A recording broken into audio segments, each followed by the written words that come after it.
ఈశ్వరి అంటే ఇంకేం చేస్తావు కొడుక నోరు చేసుకొని బతుకు అన్నదాట తల్లి అమ్మని సామిరంగా ఇక గదే తరివేది మీద పోతుండట లోకేశం అయ్యా మరి ఏమనుకొస్తున్నావు ఇందా పారి ఏ పుట్టలో ఏ బాగుందో ఎవరికి ఎరక అన్నట్టు నారచంద్రయ్య గావురాల కొడుకు లోకేశం కడుపులో పుట్టడు బుద్ధులు పుట్టల కొద్దిగా బయటపడుతున్నాయిగా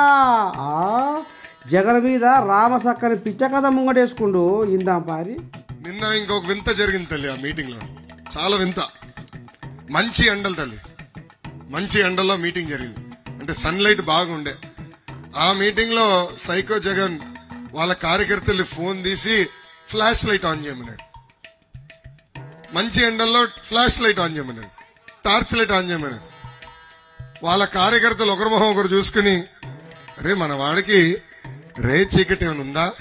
లేదంటే చిప్పు దొబ్బిందా అని నవ్వుకుని వెళ్ళిపోయారు తల్లి వాళ్ళ కార్యకర్తలు ఇలా ఉంది ఆంధ్ర రాష్ట్ర ముఖ్యమంత్రి జగన్ పరిస్థితి అంటే స్క్రిప్ట్ ఎవడో రాస్తే ఏ సందర్భంలో రాశాడు కూడా చూడకుండా మంచి ఎండల్లో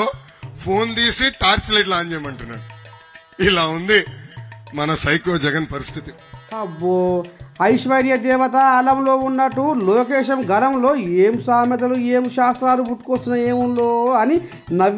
నవ్వి సస్తున్నారట ఈ మీటింగ్కు వచ్చిన అక్క జిల్లాలు